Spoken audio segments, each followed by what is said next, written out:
Well, Vladimir Putin has secured an unprecedented fifth term as Russia's president, winning a record 87% of the vote after earlier changing the constitution so that he could run again.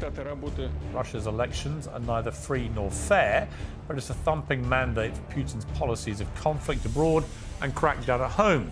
Спасибо. The scale of his victory could have grave consequences for the ongoing war in Ukraine. Well, my guest tonight has polemic views on how the West should deal with Putin, China and Israel, as America contemplates a ban on TikTok and the war rages on in Gaza. Not a matter of cheerleading, it's a matter of common sense. This war was completely avoidable. He's a strong leader. Can you not find anything negative to say about Vladimir Putin? Do I find China a threat to the United States? No, not at all. Are there any bad guys in the world? I mean, are you a fan of Kim Jong-un, North Korea? Who is most likely to spy on me? By the way, my own government, by far. Very trusting, Professor Sachs. Russia, China, I both get a pass from you. It's so outrageous, so overwhelming. They couldn't do nothing, so what do they do? There's no way that the Palestinians and the Israelis are ever going to reach peace. Professor Jeffrey Sachs joins Uncensored. Professor, thank you very much indeed for joining me. Great to be with you. Thank you, Piers. First of all, your reaction to Vladimir Putin winning this election. I mean, nobody is surprised. He's fixed it so that he'll always win as long as he runs. But is this free, fair, right, proper? It's very Russian. This is Russian tradition. I think he's quite popular, in fact. But this is Russian tradition. It's part of Russian culture. He's a strong leader, and the Russian people expect a strong leader, and we have to deal with a strong leader in Russia. The Wall Street Journal recently put you first on its list of Putin's American cheerleaders. How did you feel about that? I didn't even see that, so interesting that you tell me. It's not exactly my point. My point has been for years, let's avoid this war and let's stop the war in Ukraine. It's not a matter of cheerleading, it's a matter of common sense. I go back to this issue more than 30 years. I was an economic advisor to President Gorbachev's team, and then President Yeltsin's team, President Kuchma's team in Ukraine. So I've known this landscape for more than 30 years, and my view is that this war was completely avoidable and could have been ended, it could have been avoided entirely for years and years and could have been ended in March 2022, but it persists because we don't have a sensible approach. But isn't the reality that Putin always wanted to get his hands on Ukraine? He's now got his hands on Ukraine by killing a lot of Ukrainians and invading the country illegally, invading a sovereign democratic country illegally. And whatever his protestations about NATO encroachment and so on, this is, of course, exactly why Ukraine wanted to be part of NATO, and that perhaps the biggest mistake Ukraine made was to give up its nuclear weapons. Well, I think the mistake is that Ukraine should have been a neutral buffer between Russia and NATO, and that's how it started out as an independent state in 1991. The United States had its eye on getting Ukraine into the U.S. orbit already from 1992. Zbigniew Brzezinski spelled it out in 1997. Many people thought this was a path to disaster, and it's turned out to be a path to disaster. So it's very sad. It could have been peaceful and neutral and independent, and that wasn't good enough for the United States. And I understand completely why Russia wouldn't want NATO on the 2,000-kilometer border of Ukraine and Russia. So it's just very sad, very predictable. George Kennan called it exactly in 1997. Interestingly, our current CIA director, Bill Burns, who was in 2008 the U.S. ambassador to Russia, sent back a famous memo called "Niet means Niet." No, don't do it. It's not just Putin, it's the entire political class that absolutely rejects Ukraine and NATO. And we should have been prudent, but we're not very prudent. We had our designs, and we have walked into a disaster. But more than that, we talked Ukraine into a complete disaster. I mean, the other way of looking at this is that Ukraine wanted to be a sovereign democratic country after the breakup of the Soviet Union. In fact, the vast majority of people in Ukraine voted for that. And that this was the complete antithesis of how Putin saw the lay of the land. And he thought, no, I'm not having that. I'm going to go and grab Crimea, then I'll grab a lot of Ukraine, try it in Georgia. I mean, at what point does he do this stuff where even someone who's trying to be fair-minded about his intentions, like yourself, might think, I wonder if I'm right, and maybe he is just a pathological liar and a homicidal maniac? Piers, the real screw-up by the U.S. was not just pushing NATO, but playing real games and participating in the overthrow of Yanukovych in February 2014. We overthrew a government, and the United States played a major role in that. I happened to see some of it firsthand. Pretty ugly, but pretty standard stuff. This is what the U.S. does. When it doesn't like a government or a government standing in the way, it stirs things up. It puts in a lot of money. It funds unrest. It stokes unrest. And it did that in February 2014. That was really the huge mistake. That was a gambit, a typical so-called covert, but not very covert U.S. regime change operation. And it was absolutely the path to the disaster that we're in right now. So I think the main point is you have two sides playing a lot of games, but for the United States to be pushing so hard to Russia's border was absolutely premeditated and stupid, really stupid. It got us into this mess, and you could see it coming so clearly for the last 10 years. What is your view of? I begged the White House I begged the White House many times. Avoid the war. Stop. Just tell them NATO's not coming. Ukraine will do just fine. And they wouldn't do it because this has been a 30-year project of the United States also. This is how it works. This has been a long-standing game, announced, explained. Brzezinski laid it all out for us in 1997. So we've seen it. But it's not a good idea. Let me ask you though, what is your view of Vladimir Putin? Well, I think he's very smart, very tough, and I think he says what he means. In 2007, he said, don't do this at the Munich Security Conference, famously. He said, all right, you went violating what I know to be true, by the way, which was not an inch eastward for NATO, promised by James Baker III and by Hans-Dietrich Genscher to Gorbachev in 1990. I know that's for sure the case. The United States expanded NATO to Poland, Hungary, Czech Republic in the Clinton period, and then to 7 more countries in 2004. Latvia, Lithuania, Estonia, Slovakia, Slovenia, Romania, and Bulgaria. And then in 2007, Putin said, stop. All right, stop. No more, not to Ukraine. So what does George W. do in 2008 in Bucharest? Of course, what does he do? He says, guarantee Ukraine and Georgia. And, this is Palmerston's playbook from 1853. So we're going to surround Russia in the Black Sea again. Exactly that. Okay, but I don't interrupt, but just to interrupt though, I just asked you what your view of Putin is, and so far you've just said he's smart and tough. I told you he warned us very clearly. Any negatives, Professor? I believe that the big mistake of both sides is we should talk this out. And now let me say a word about talking it out. In 2008. When Bucharest happened, European leaders called me, because I'm friends with them. They said, what is your crazy president doing? By the way, some who are in power right now, I won't name names.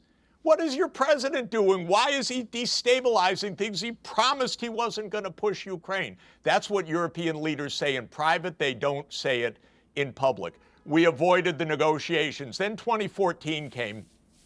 Sadly, Piers, I saw it. I saw some of it firsthand. It was ugly. The United States should not be funding overthrows of governments. We did. I know it. Okay. So I happened to be there soon afterwards with the hand-picked government, hand-picked by Victoria Nuland.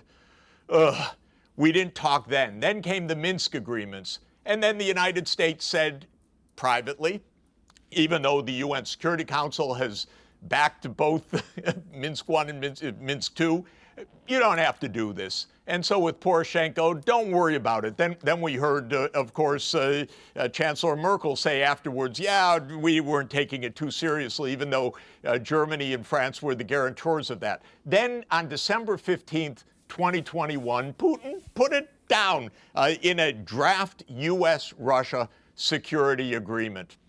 I read it. I called the White House. I said, you know what? You can negotiate on this basis. Avoid the war. No, no, no, there's going to be no war, Mr. Sachs. I said, just tell them that NATO is not going to enlarge. You'll avoid the war. No, we're never going to say that. We have an open door policy. So what kind of open door policy? We've had 200 years of the Monroe Doctrine, some open door policy. No, no, no, Mr. Sachs. Then the war breaks out. Then immediately Zelensky says, okay, we can be neutral. We can be neutral. And negotiations start, as you know, Naftali Bennett, informally the Prime Minister of Israel, and Turkey with its very skilled diplomacy. I actually flew to Ankara to discuss with the Turkish diplomats what was going on. The U.S. stopped the agreement. Why? Because they thought we'll win. We can bleed Russia. Our sanctions, cutting them out of the banking system, we're going to bring them to their knees. It's a bunch of terrible miscalculations is what it is. Okay. It's a game. Listen, a terrible game. I hear you. What I'm fascinated by, though, is I've asked you to say what you think of Putin. And so far, like I say, you've only called him tough and smart. This is a guy that kills his political opponents. This is a guy who... Yeah, what's the This is a guy who rules his country like a gangster. It's like, I'm struggling to understand why you can't find any negatives for the guy.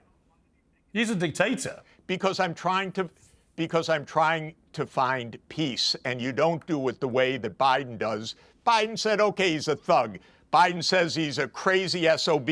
That's real good, Joe. That's really getting us to where we want to go. That's hundreds of thousands of Ukrainians dead. Why don't we move a little bit beyond the name Professor, can you not find anything negative to say about Vladimir Putin? I don't think that what I say about Putin negative has anything to do with anything. What I'm saying is, as I know, you were ready to call him smart. You're ready to call him smart and tough. I'm like, okay, and that's in you can call him smart and tough, but you can't find anything bad to say about I wrote a book about the Cuban Missile Crisis and its aftermath. Kennedy didn't go name-calling Khrushchev. He tried to save the world, to stop the war. Afterwards, he didn't insult Khrushchev. What he did was sat down with him and negotiated the Partial Nuclear Test Ban Treaty. We're not in a game. We're not in name-calling. We're not in a cage brawl. We're trying to actually not have the world spiral into nuclear war. So it's not that game. The game is sit down and negotiate. No, my final point on this is that your critics, as you know, say that you're a purveyor of anti-American talking points, particularly when it comes to the notion of American exceptionalism. And I'm just curious that you've been very sort of praiseworthy of Putin's strengths and pretty critical of America, but you don't seem to want to say anything critical of Putin or Russia. I'm an American, and I follow, I call it Jesus's foreign policy advice, which is, why do you point the mote in the other eye when you have the beam in your own eye? I want us to do better. I want us to have a counterpart. I want us to sit down and negotiate and make peace. I don't believe name-calling is the way to solve problems in the nuclear weapons age. I believe that sitting down and negotiating an outcome and having it transparent is the way to do it. Do you think Alex Navalny's family would agree with that? They probably would not. The House of Representatives in Congress voted 352 to 65 to pass a measure basically that will lead to the forced sale or ban of TikTok in America. And it's because of concerns that it's Chinese owned and could be used to monitor and manipulate Americans. What do you think of this?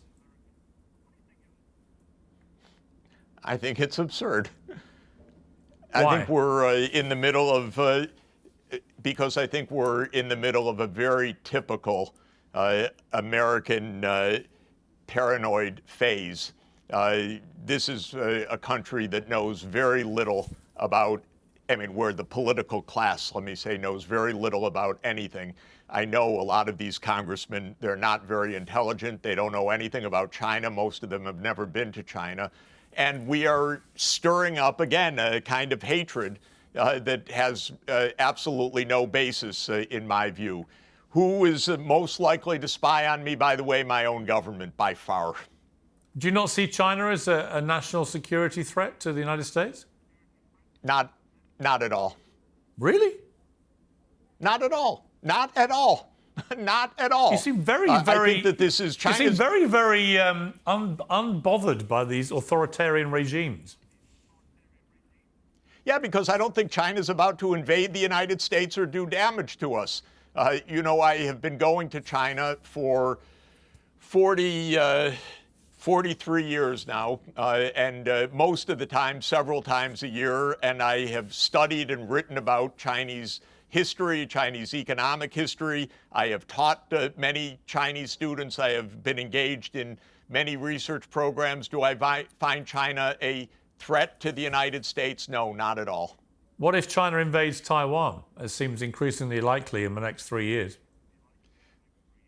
Well, the thing that would make it most likely, as I have said to Taiwanese friends and senior officials, is for the United States to be shipping armaments to Taiwan, because the United States is doing exactly what it said it would not do. It said 40 years ago, actually a little more than 40 years ago, in a very important and famous communique, that the United States not only observes the one China policy, but it has no intention of providing arms to Taiwan over the long term, and that it is going to taper off its arms supply to Taiwan.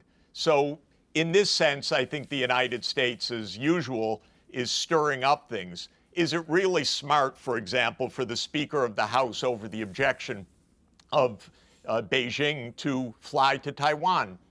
I think it's absolutely reckless and stupid. Do I think it's in Taiwan's interest? Absolutely not. It's exactly what we were talking about with Ukraine. Do I think that arming Ukraine and telling Ukraine we've got your back really helps Ukraine? No, I think it puts it at the greatest risk of its survival. So we don't know how to calm down a little bit, give a little space. I believe Taiwan's part of China. I believe in the one China policy myself. I don't believe in the United States unilaterally sending armaments to China 42 years after we said firmly that we're not going to do that for the long term. So I don't believe in it, no. You're very trusting, Professor Sachs. Russia, China, I want both get a pass from you?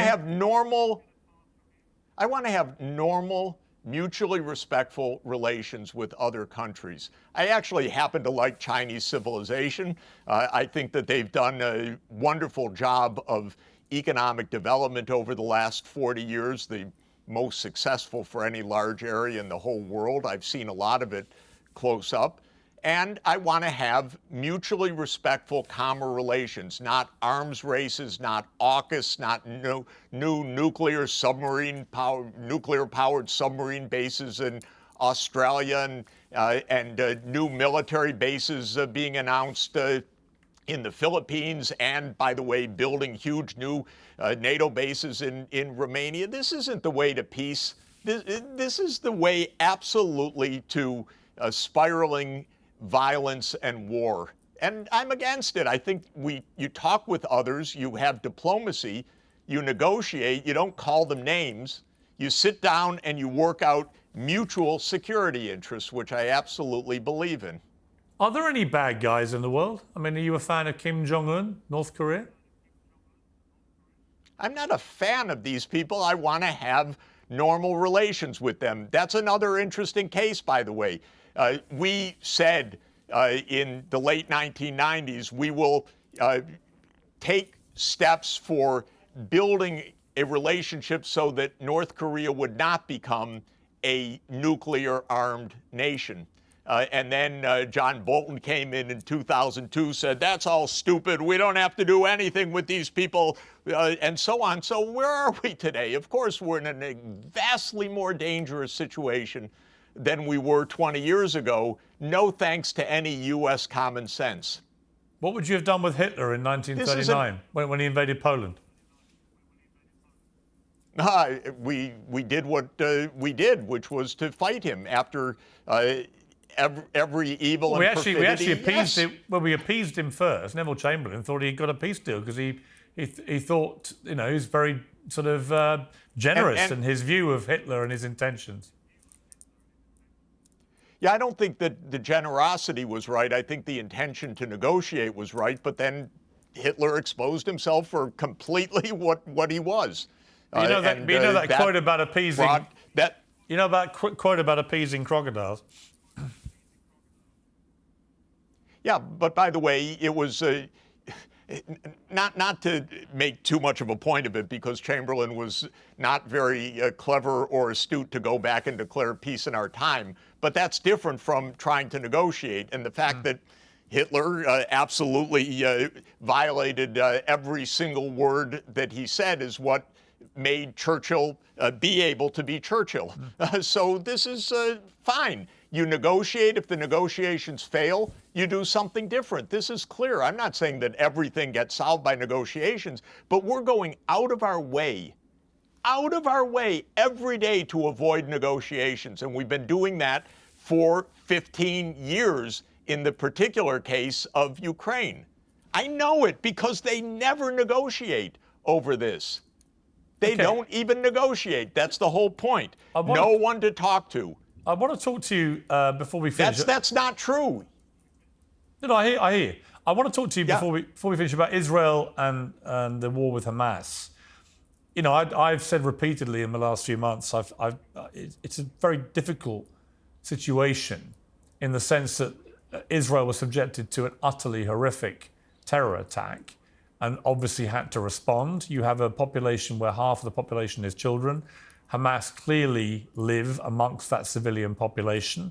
And if you want to get rid of Hamas, who have gone on the record since October the 7th saying they want to repeat it again and again and again, so everyone would understand that, how do you get rid of them without doing what Israel is doing? And yet by doing what they're doing, they're encountering more and more public rage around the world. Where's the moral position here for you on this? Well, the problem is that Israel has the most extremist religious nationalist government in its history, so they have no intention of living side by side with the Palestinians under any circumstances. If you look at what this government actually represents, it's not hidden from view. It's directly stated almost every day. Greater Israel, which means from the Jordan River to the Mediterranean, they want to rule over all of the territory. So there's no end game here politically other than complete domination or ethnic cleansing or slaughter or whatever. And with a government like that in Israel, there's nothing but war ahead. So this is the terrible problem. And I happen to know this situation also very well because it's now 52 years since I started going to Israel. We've never seen anything like this government. This is the most right-wing, extremist, zealous, messianic, rule over all of Palestine group that is imaginable. See, I agree. And that's why we're in a... I actually agree with you about that. Yeah. But I always come back to how would any Israeli government be expected to respond to what happened on October the 7th? It was so outrageous, so overwhelming. They couldn't do nothing. So what do they do? Yeah, well, I have a particular approach, which is that there's no way that the Palestinians and the Israelis are ever going to reach peace. So I think that the world community through the UN should impose it. that is two states, which the whole world, other than those two countries, agree on, even the United States, Britain, everybody agrees on that. Impose the two states, put in peacekeepers, get a normalization of relations between Israel and the Arab countries based on a demilitarization of Hamas as well. And by the way, I speak to Arab leaders and diplomats all the time. They're ready for this. So this is, again, an area where diplomacy is right. The idea is don't think about this as Netanyahu versus Hamas. This is not the point. This is about Israel, the state of Palestine, Saudi Arabia, Egypt.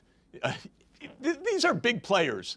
This is a case, by the way, where there's no difference between what the U.S., Britain, France, China, and Russia want also.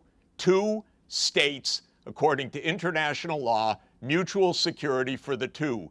But don't expect that to come from Smotrich, Ben-Gvir, Netanyahu, Gallant, and Hamas. Impossible. Ridiculous. Professor Sachs, on that, I completely and utterly agree with you on that. You may be startled to hear.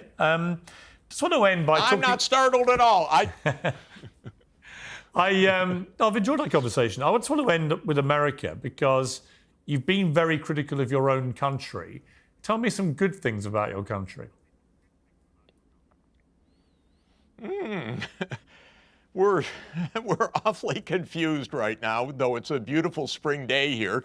But, look, the truth is we're in the worst confused state politically that I've seen in my lifetime. We don't solve any problems in the United States. We've got two lead candidates that nobody wants to be the lead candidates. It's not good. The truth is the underlying strength of this country is remarkable. I live in New York City. There are 200 languages spoken here. It's a wonderful place. And I admire all of that diversity, but politically, we're just broken right now. The system's corrupt. It's broken. So much money changing hands. It's probably a $15 billion campaign. Means a lot of rich people, a lot of lobbies that are doing the bidding right now. We used to call them the broken boroughs in English history. That's what we have in the United States right now. Are you Trump or Biden come November? I'm holding my hands like this. Professor Jeffrey Sachs, thank you very much for coming on Uncensored. I appreciate it. Pleasure to be with you. Thank you.